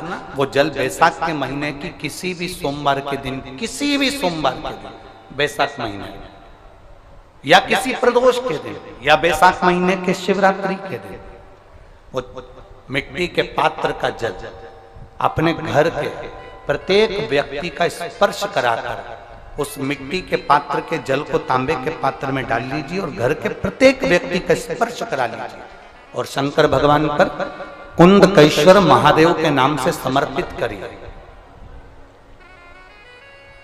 कुंदकेश्वर महादेव, कभी जीवन में पीछे पलट कर देखने की जरूरत नहीं पड़ेगी, आप उन्नति की सीढ़ी की ओर बढ़ते चले जाओगे। बैसाख महीने में मट्टी के पात्र का जल भगवान शंकर को समर्पित होना चाहिए, उसका सुख हमारे जीवन को एक आनंद फल प्रदान।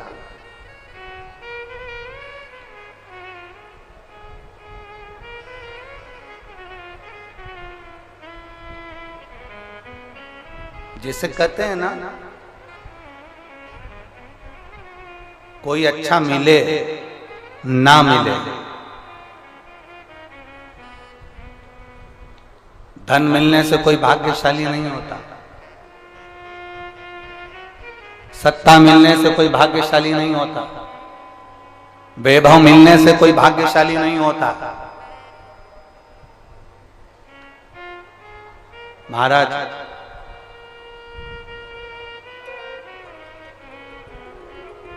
धन मिलने से कोई भाग्यशाली नहीं होता, वैभव मिलने से कोई भाग्यशाली नहीं होता, सत्ता मिलने से कोई भाग्यशाली नहीं होता, बड़ा मकान मिल जाने से कोई भाग्यशाली नहीं होता। शिव महापुराण की कथा कहती है, अगर दो सही मिल जाएं तो तुम्हारा जीवन सफल हो जाए। एक गुरु सही मिल जाए और दूसरी घरवाली सही मिल जाए तो तुम्हारी जिंदगी स्वर्ग। दो सही मिलना चाहिए। धन मिलने से कोई भाग्यशाली नहीं होता, वैभव मिलने से कोई भाग्यशाली नहीं होता, सत्ता मिलने से कोई भाग्यशाली नहीं होता, बड़ी मकान बड़ी गाड़ी मिलने से कोई भाग्यशाली नहीं होता। दुनिया का सबसे भाग्यशाली व्यक्ति वो होता है जिसको दो ठीक मिल गए, दो अच्छे मिल गए। एक गुरु अच्छा मिल जाए, दूसरी जम की बोलो घरवाली अच्छी मिले। गुरु अच्छा मिलेगा तो तुम्हें स्वर्ग की सीढ़ी चढ़ा देगा और घरवाली अच्छी मिलेगी तो घर को स्वर्ग बना देगी।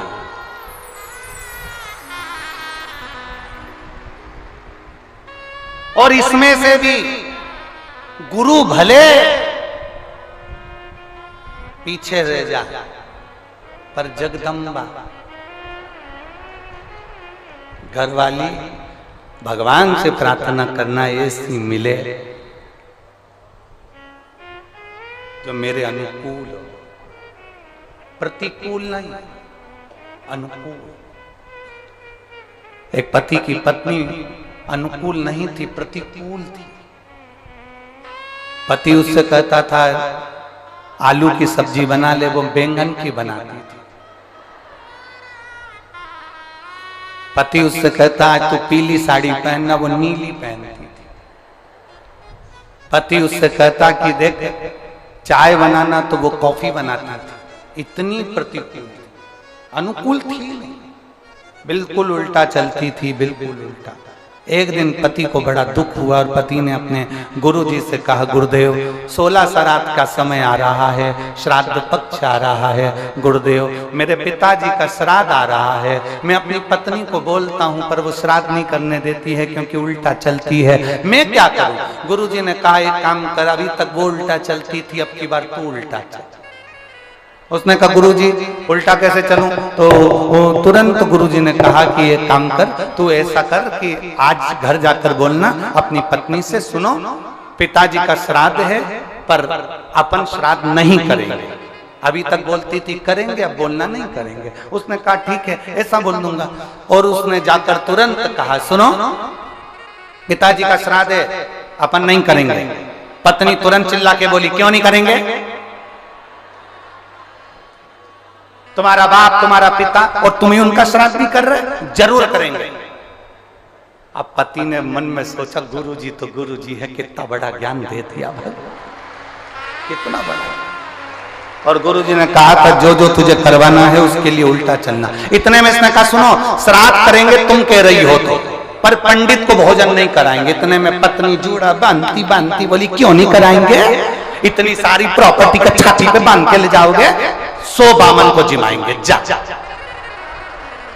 पति ने सोचा आज तक एक नहीं जिमाया और आज 100 बामन जिमा रही है। पति ने कहा ब्राह्मण तो जिमा देंगे तेरे कहने पर दक्षिणा नहीं देंगे। कैसे नहीं दोगे? सबको सोने की अंगूठी देंगे। पति बड़ा प्रसन्न। अब पंडित जी आ गए, श्राद्ध करने लगे, पिंडदान बनाया, पिंड करवाया। पंडित जी ने कहा ये पिंड ले जाकर अच्छी गंगा जी की नदी में पानी में इसका विसर्जन करो। पत्नी ने पति से पूछा कहाँ जा रहे हो? पति तिल्ला कर बोला पिताजी के पिंड को नदी में विसर्जन करने जा रहा हूं। इतने में पत्नी चिल्ला कर बोली तुम्हारे बाप ने कौन सा अच्छा काम किया था जो नदी में विसर्जन करने जा रहा हो? गटर में पटक दो। अब यहां पर उसको उल्टा बोलना था कि पिंड को गटर में पटकने जा रहा हूं, तो पत्नी बोलती नदी में विसर्जन करो। अब इसने कहा नदी में विसर्जन करो, तो इसने गटर में पटकवा दिया। बड़ा दुखी हुआ, सारा करा धरा पे पानी फिर गया। गुरुजी के पास गया, गुरुदेव गुरुदेव कुछ तो करो कि मेरी पत्नी से मेरा पीछा छूट जाए। गुरुजी ने कहा ऐसे पीछा नहीं छूटने वाला, एक काम कर तू गंगा नहाने हरिद्वार चले। हरिद्वार चले जा तो इससे पत्नी से पीछा छूट जाएगा। क्यों नहीं छूटेगा? पत्नी से भी कह देना कि हरिद्वार जाने का मना करना उसको, तू मना करेगा तो वो जाएगी। बस उल्टा उल्टा करते जाना, मैं तुझे समझा के भेज रहा हूं वैसा करना। उसने गुरुजी ने जैसा समझाया वैसे ही करा। घर पहुंचा, पत्नी से बोला सुनो पूरे गांव के लोग, पूरे रेवाड़ी के लोग हरिद्वार जा रहे हैं, अपन नहीं जाएंगे क्योंकि अपने पास टाइम नहीं है। पत्नी बोली कैसे नहीं जाएंगे? 40 साल शादी के हो गए, आज तक कहीं घुमाने नहीं ले गए, चलो मेरे साथ हरिद्वार। पत्नी हरिद्वार ले गई पति को। अब गुरुजी ने कहा था गंगा जी में नहाने जाना, और पत्नी जब नहाने लगे तो पत्नी से कह देना ज्यादा आगे मत जा।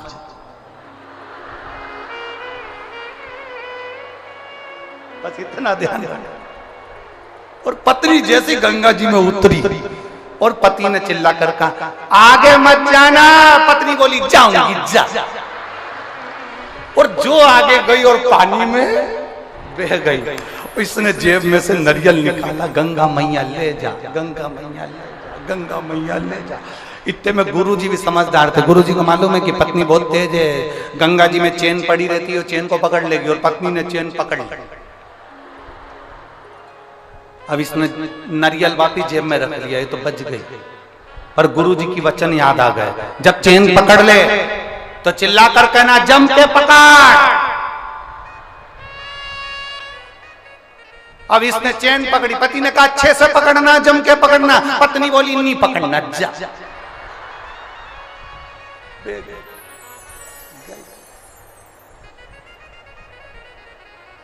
हरिद्वार में बही, बंगाल में निकली।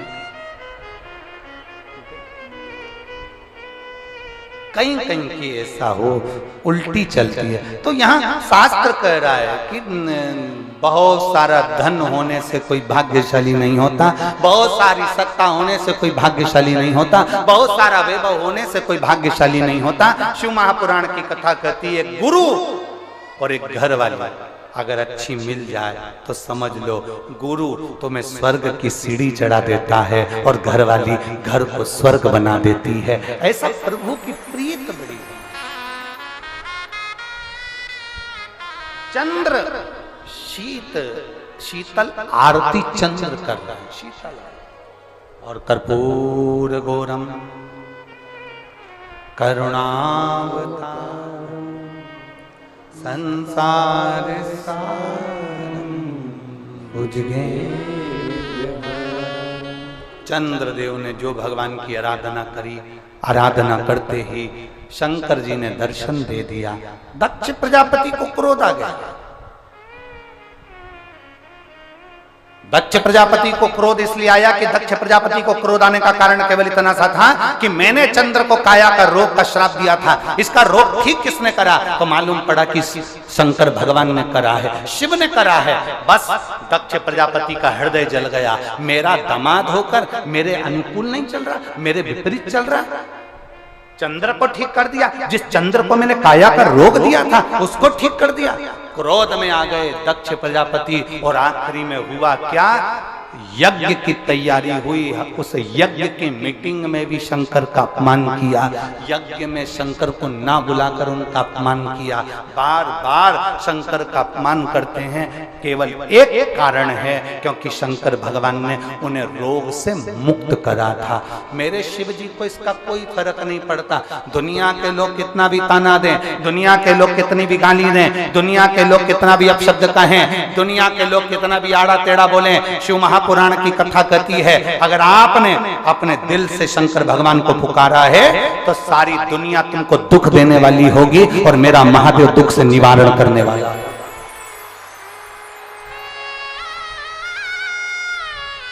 मेरा महादेव दुख से निवारण करने वाला।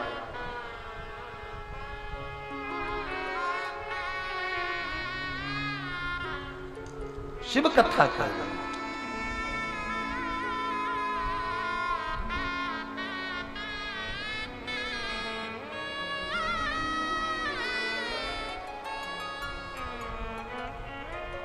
और सुन भोले त्रिपुरारी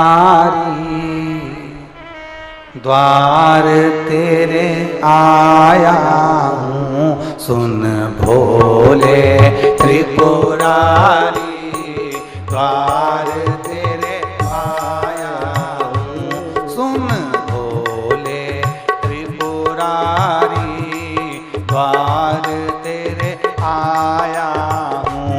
सुन भोले त्रिपुरारी द्वार तेरे आया हूँ। द्वार तेरे आया, द्वार तेरे आया हूँ। द्वार तेरे आया हूँ, द्वार तेरे आया हूँ। सुन भोले त्रिपुरारी द्वार तेरे आया हूँ। सुन भोले त्रिपुरारी द्वार तेरे आया हूँ। भर दे झोली खाली द्वार तेरे आया हूँ। भर दे झोली खाली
तेरी काशी में गंगा बहती है, तेरी काशी में गंगा बहती है, ओ तेरी काशी में गंगा बहती है, तेरी काशी में गंगा बहती है। लाज राखो ओ लाज राखो, लाज राखो त्रिपुरारी, द्वार तेरे आया हूँ। लाज राखो त्रिपुरारी, द्वार तेरे आया हूँ। सुन भोले त्रिपुरारी, द्वार तेरे आया हूँ। सुन भोले त्रिपुरारी, द्वार तेरे आया हूँ।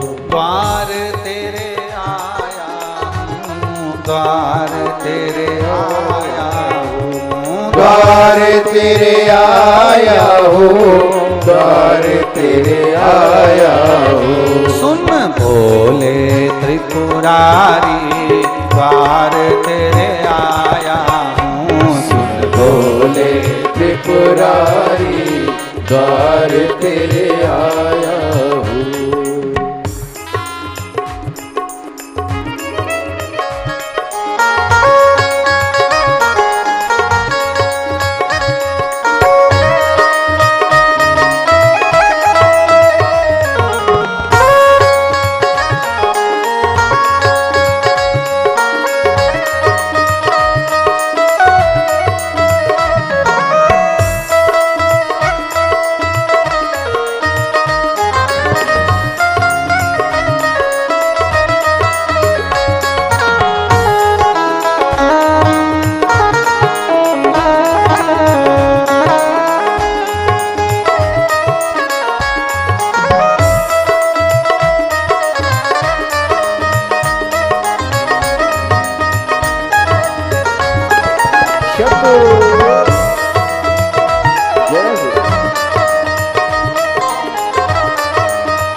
उज्जैन नगर की राजा हो करे, उज्जैन नगर के राजा होकर, उज्जैन नगर की राजा हो, उज्जैन नगर के राजा हो।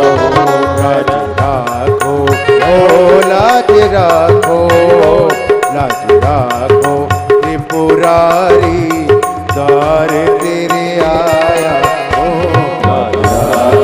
त्रिपुरारी, द्वार तेरे आया हो।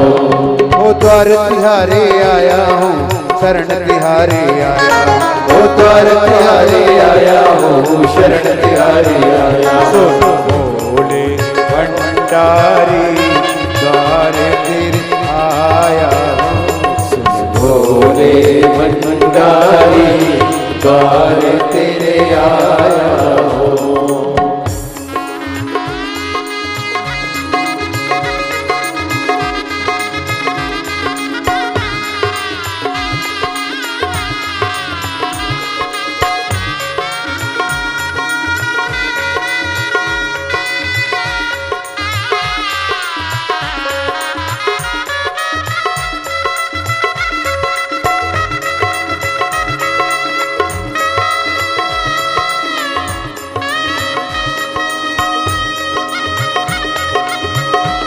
बड़े भाव से दोनों हाथों से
तेय के रचाया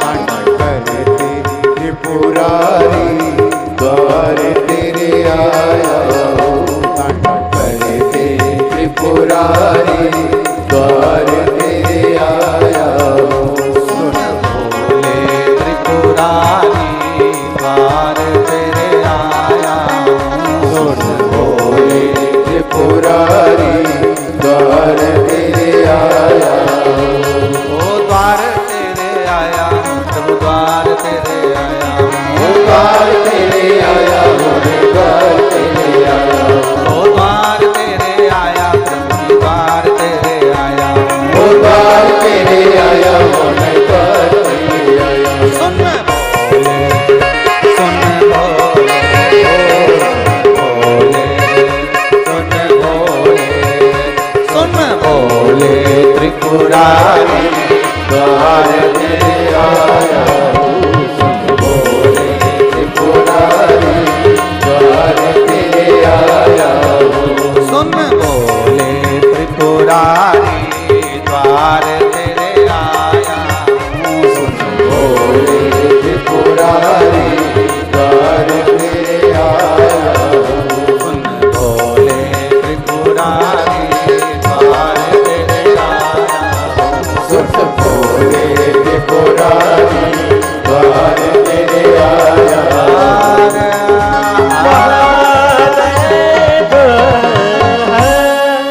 अपने स्थान पर बैठकर भगवान शिव जी से अपने मन की बात बड़े भाव के साथ दिल से हृदय से भाव से कहिए। जहाँ जगह मिले वहाँ बैठकर भगवान शिव से अपने मन की बात बड़े भाव के साथ कहिए। जितने कार्यकर्ता खड़े हैं वो भी प्रेम से बैठकर भाव से बाबा से अपने मन की बात अपने हृदय के साथ दिल से बाबा से प्रार्थना करिए। बार बार ये मौका नहीं लगता बाबा से अपने मन की बात कहने का। जिसको आता है वो साथ में बोलेंगे। शिव महापुराण के मूल मंत्र का स्मरण करें।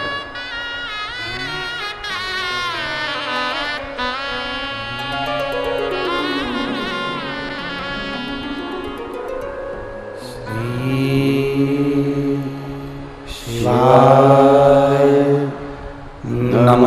नमस्तुभ्यं श्री शिवाय नमस्तुभ्यं श्री शिवाय नमस्तुभ्यं श्री शिवाय नमस्तुभ्यं श्री शिवाय नमस्तुभ्यं भोला सब दुख काटो मारा ओ भोला सब दुख काटो मारा शिव शंकर जपो तेरी माला भोले बाबा जपो तेरी माला भोला सब दुख काटो मारा ओ भोला सब दुख काटो मारा वेश है मंगल मंगलकारी वेश है मंगल मंगलकारी शमशान वासी हमारा शमशान वासी हमारा ओ भोला सब दुख काटो मारा, ओ भोला सब दुख काटो मारा। शिव कथा कर रहे हैं, भगवान शंकर का संवाद कर रहा है। शिव महापुराण की कथा वर्णन करती है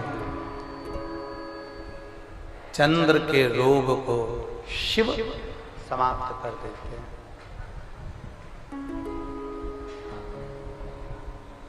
ऐसा दुनिया का कोई रोग नहीं जो मेरा महादेव समाप्त ना कर पाए।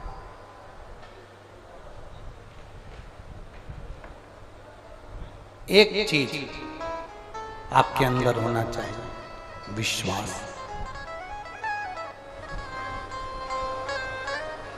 अगर आपके अंदर विश्वास है, भरोसा है, तो शिव तुम्हारा है और तुम शिव के। फिर वो काम रुक नहीं सकता, वो काम होकर ही रहेगा अगर भरोसा पक्का है तो।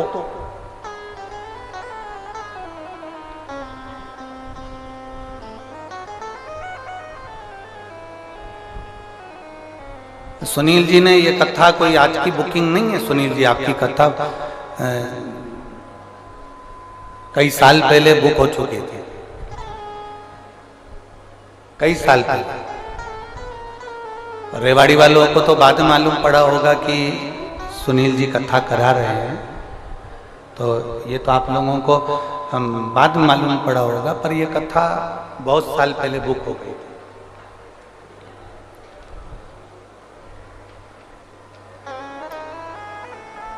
और हम तो कहते हैं कि ये कोई पूर्व समय का जो आपका प्रारब्ध है, पूर्व समय का कोई भगवान देवादिदेव महादेव का आपसे कोई संबंध रहा होगा सुनील जी, तो ये बाबा रेवाड़ी में आकर कथा का रसपान करा दिया। कहीं कृपा भगवान शिव की हुई है। और भगवान शंकर परीक्षा बहुत लेता है, बीच में जनरेटर बंद करवा देता है। बाबा है वो, कथा चालू होते होते भी बहुत बहुत समस्याएं सामने आकर खड़ी होती है, पर आप मुस्कुराकर श्री शिवाय नमस्तुभ्यम बोलकर अपने कार्य के लिए जब आगे बढ़ोगे तो समस्या समाप्त होती चली जाती है और बाबा की कृपा बरसती चली जाती है।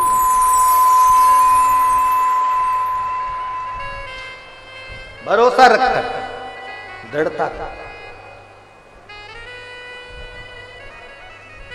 अनुष्ठान किया। दक्ष प्रजापति ने एक मीटिंग रखी,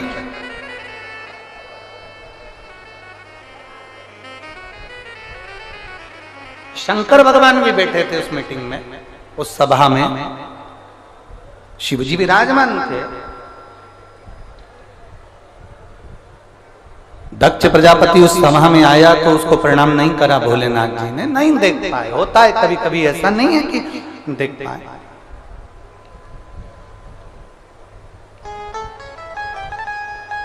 जितने लोग कथा श्रवण करने आए आपसे निवेदन है, सुनील जी आपको देख रहे हैं कि नहीं देख रहा, इससे मतलब मत रखना। सुनील जी की पत्नी ने आपका आदर करा कि नहीं करा, उससे मतलब मत रखना। सुनील जी के बेटे ने आपको बैठने के लिए जगह दी कि नहीं दी, उससे मतलब मत रखना। उनकी बेटी ने आपका आदर करा कि नहीं करा, उससे मतलब मत रखना। आप कथा सुनने के लिए आया, आप यहाँ ये नहीं कि हमको बहुत वीआईपी व्यवस्था मिलना थी, हमको ऐसी व्यवस्था मिलना थी, हमें ऐसा रखना। ना ना, आप किसके भरोसे आए? जम जम के बोलो जरा, बाबा जहां जगह मिल जाए वहां बैठकर भगवान की कथा का रसपान ग्रहण करो, अपने जीवन को आनंदित करो। इस भाव में मत रहो कि कौन हमारा सम्मान कर रहा है, कौन अपमान कर रहा है, कौन क्या बोल रहा है, कौन क्या नहीं बोल रहा है। देखिए, मेरा देवादिदेव महादेव, संसार में आप किसी का अनुमोदन करें ना करें, किसी का स्मरण करें ना करें, हमें पता नहीं, पर शंकर का स्मरण जरूरी है, बहुत जरूरी। अपनी जिंदगी में चार का होना जरूरी है, एक माता, दूसरा पिता, तीसरा गुरु और चौथा देव अधिदेव महादेव। इनका होना जरूरी है, ये ब्रेक का काम करते हैं। आजकल नई नई गाड़ियां आ रही हैं, कितनी भी वीआईपी गाड़ी लिया, 1 करोड़ 5 करोड़ 10 करोड़ की गाड़ी लिया, गाड़ी में नई नई गाड़ियों में से क्लच हटा दिया गया है। सुनील जी सही है, नई गाड़ियों में से क्लच हटा दिया, और वीआईपी गाड़ी लिया हो उसमें से गियर, बोलो बोलो जम के बोलो, हटा। दुनिया की कितनी भी वीआईपी गाड़ी लिया हो, भले उसमें क्लच हटा देंगे दुनिया के लोग, बनाने वाले उसमें से गियर हटा देंगे, पर ऐसी कोई गाड़ी आज तक नहीं बनी जिसमें से ब्रेक हटा दिया गया, जिसमें से ब्रेक हटा।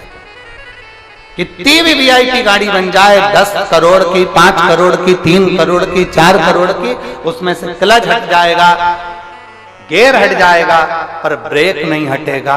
ये ब्रेक गाड़ी में होना जरूरी है, उसी तरह अपनी जिंदगी में महादेव का होना जरूरी है। ये ब्रेक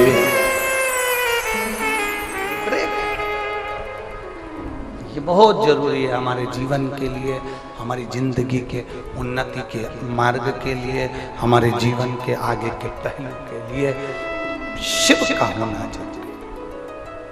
दक्ष प्रजापति समझ नहीं पाया, जान नहीं पाया।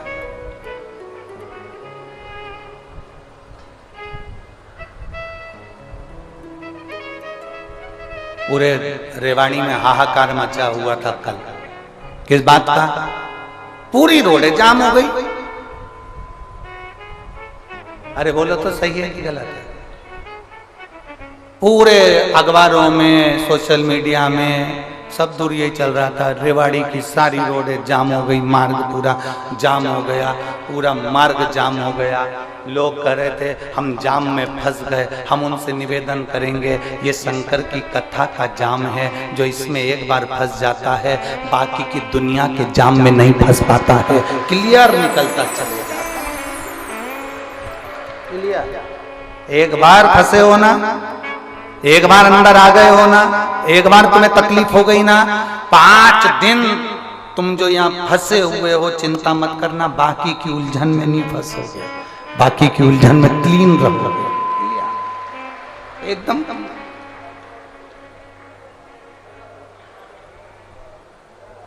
धारण करो शिव, धारण करो अपने भीतर भगवान शंकर के भक्त।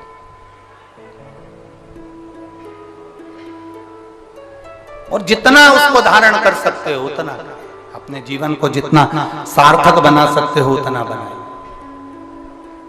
उतना। शिव कथा कर रही है, भगवान देवादिदेव महादेव का संवाद कर रहा है, शिव महापुराण की कथा कर रहा है। दक्ष प्रजापति,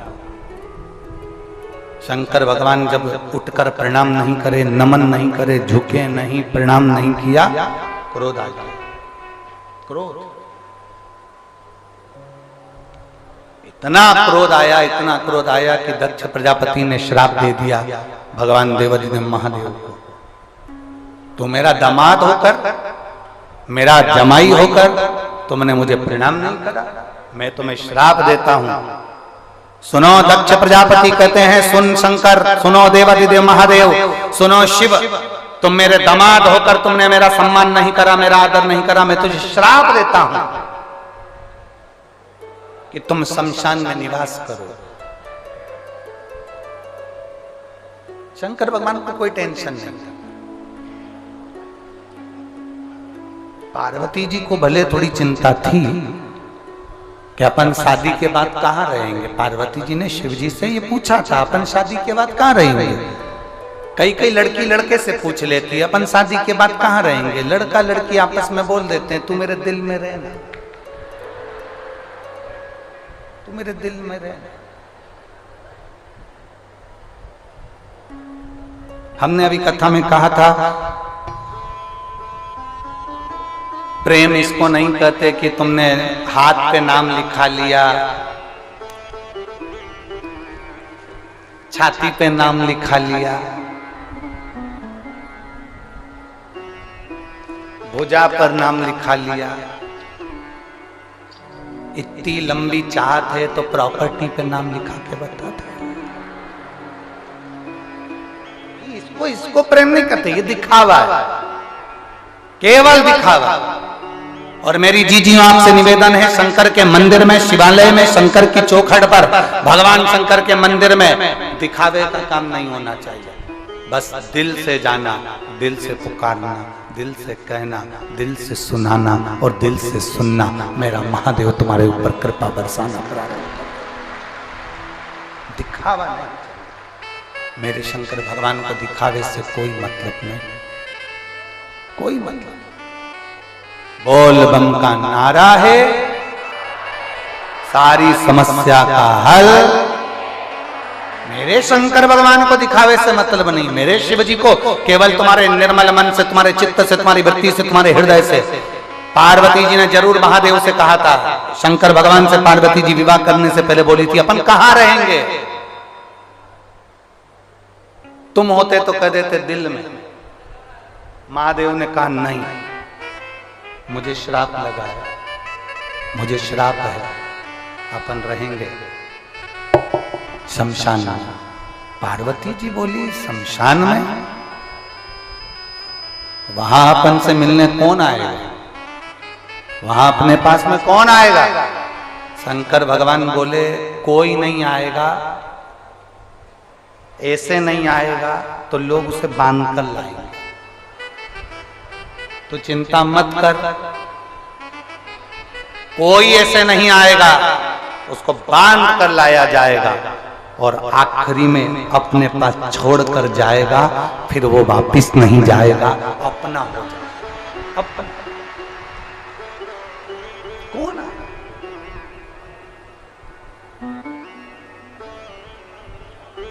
और मेरे भोले तेरा सहारा है, मेरे भोले तेरा सहारा है, मेरी नैया का तू किनारा है, मेरी नैया का तू किनारा है, मेरे भोले तेरा सहारा है, मेरी नैया का तू किनारा है, मेरी नैया का तू किनारा है। आप उसको दिल से पुकारेंगे, वो दिल से मिलता है। उसकी अविरल भक्ति हमें आनंदता का भाव प्रकट कर देती है। शिव कथा कर रही है,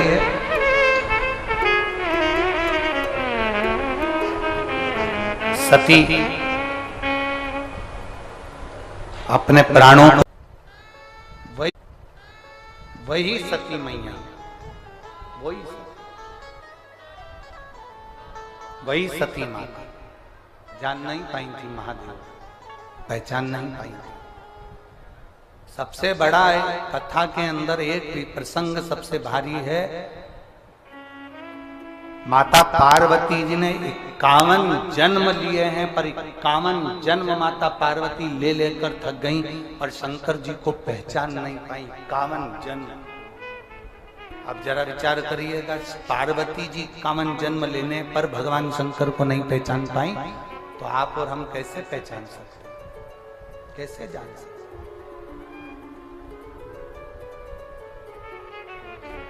एक पत्र है,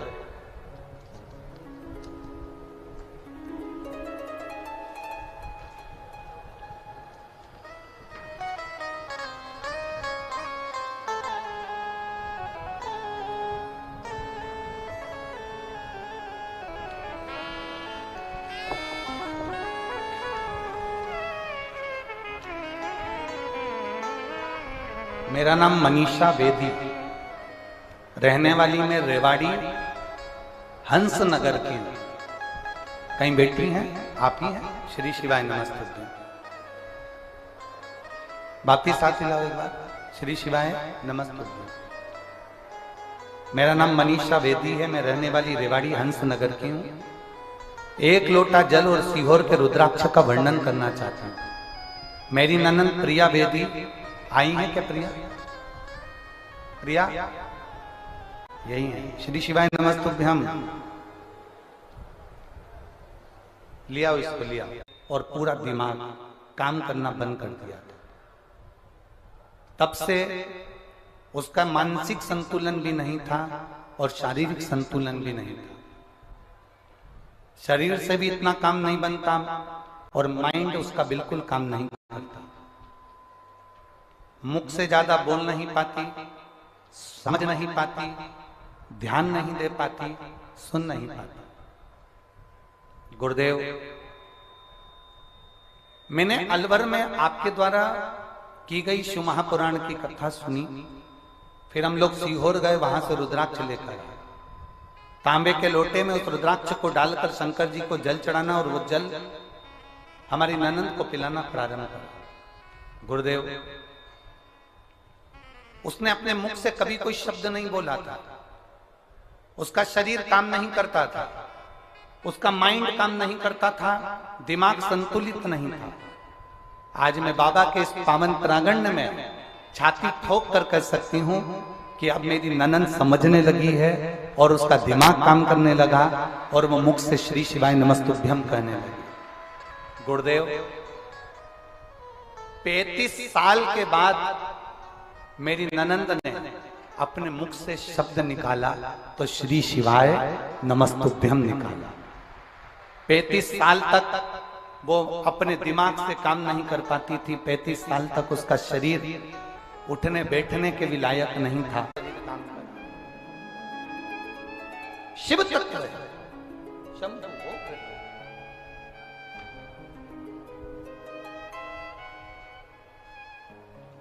दिल से मांगा है। इन्होंने लिखा, अलवर की कथा में जिस भूमि पर बैठकर कथा सुनती थी, आरती होने के बाद उस भूमि की रज को मैं उनके शरीर पर लगा। ये शिव तत्व है, ये भक्ति है।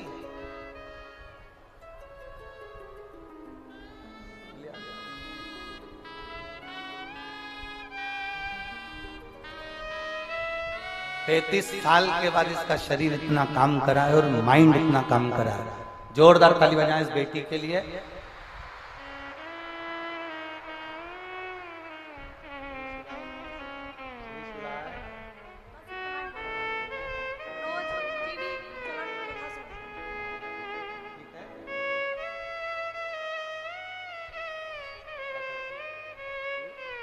श्री शिवाय नमस्ते। जोरदार ताली बजाएं बच्चे के लिए।